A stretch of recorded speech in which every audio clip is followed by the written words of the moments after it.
Coach, is this Army offense basically mirror what Navy has done throughout the years, or in what ways is it similar or different?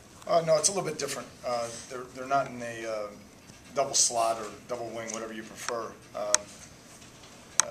They're in really three different sets down there, and then they deploy their receivers a little bit differently as well. So I think it's a little bit different. It's actually a different look than a year ago. So whatever they're doing, they're having great success with. They're averaging 29 points a game and running the ball effectively.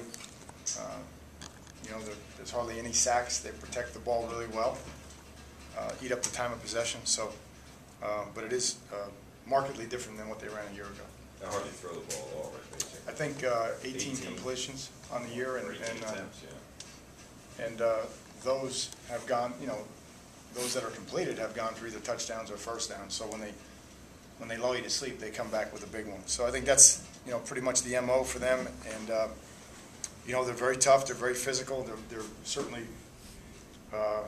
much better than a year ago. I think that's the understatement of the day. They got more rushing touchdowns right now than they had all of last year, and they're excellent in the red zone on offense.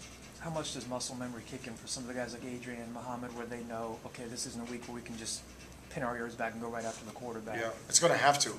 We have enough veterans on defense. Some of the twos are inexperienced versus this look, but it's going to have to kick in here pretty quickly, considering, we got back at 1 a.m. on Saturday, and, we had a quick turnaround with a 12 o'clock game this Saturday.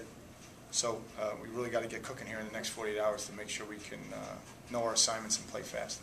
Coach, how much does this particular option make you change your principles of how you play defense? It does. I'm not going to tell you it doesn't.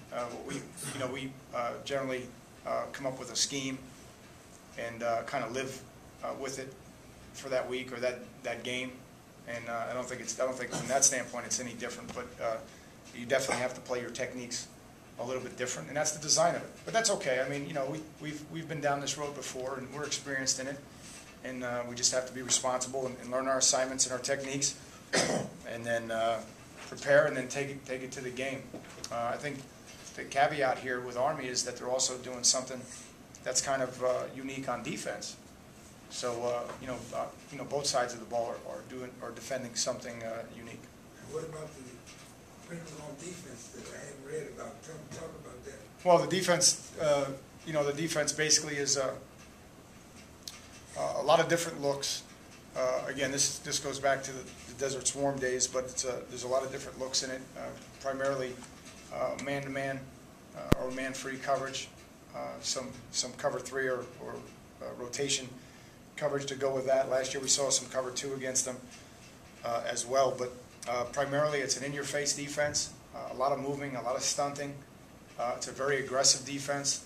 It's a defense right now that's taking the ball away very well and at a high clip, and has given their offense an opportunity to start in your territory, which we have to be very careful about. And then, of course, they're applying pressure. So really impressed with them.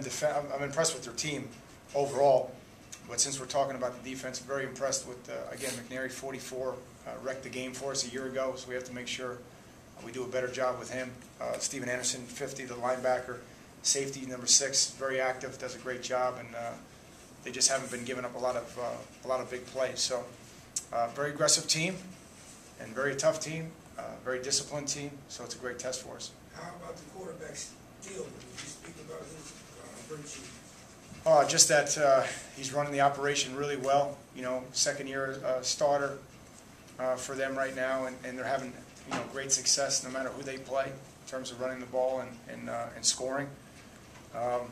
They're doing a great job converting on third down. They're doing an even better job getting into third and short, the 3rd and 3 or less routine, and he's a big part of that. He's wise with the football. When they ask him to make throws, he makes good throws. He's doing a good job protecting the ball.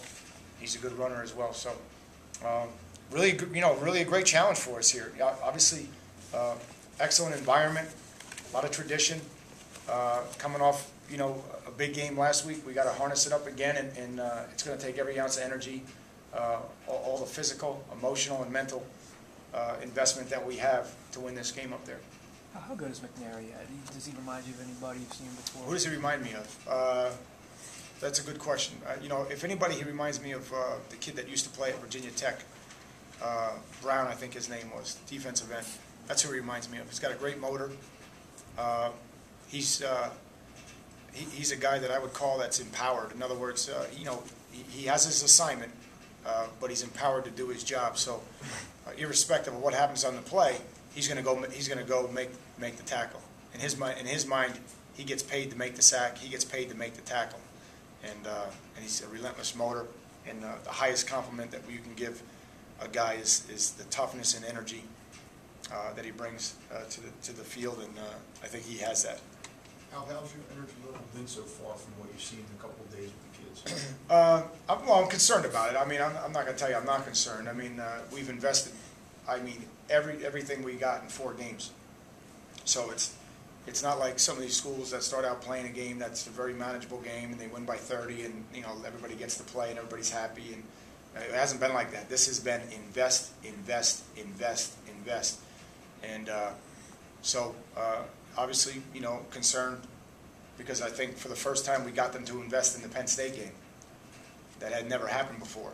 You know, it was too frightening, or, you know, there was too much fear of failure.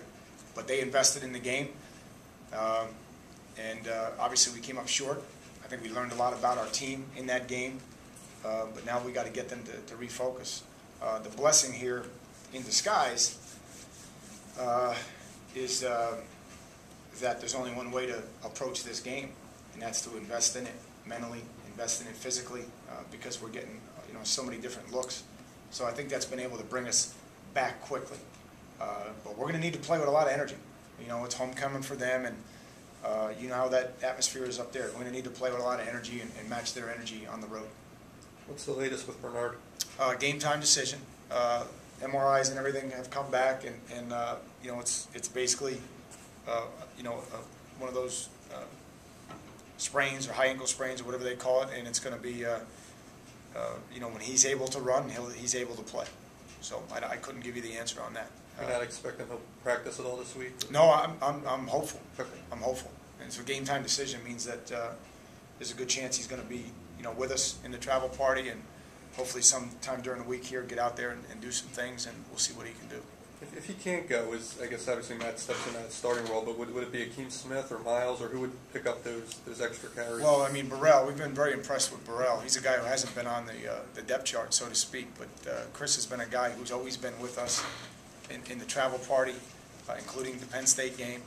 It was probably an oversight on my part that he wasn't on the depth chart, you know, but he's a guy that we're really, really impressed with.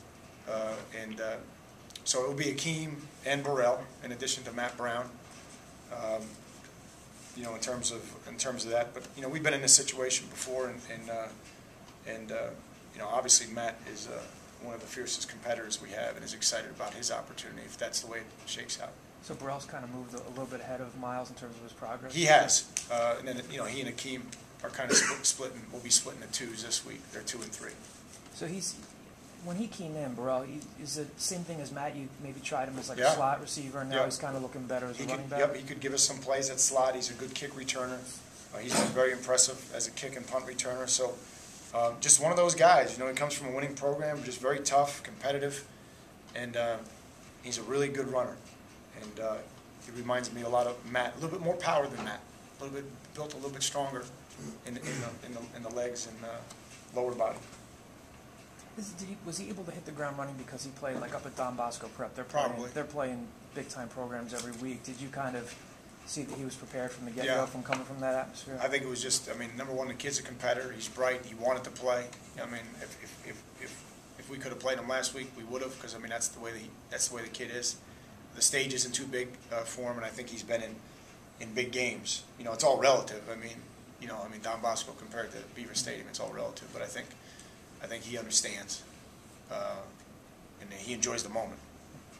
How do you say where Chester is now compared to like going into the Villanova game? Well, you know, I want to be fair to Chester. We've played some good people now. Sure. We've played some good folks, you know, so. And like you explained, like some of the interception wasn't there's other things that go into it, it's not just the Yeah, quarterback. again, I'll say it again, after, we got to make some plays there, we got to hit some plays.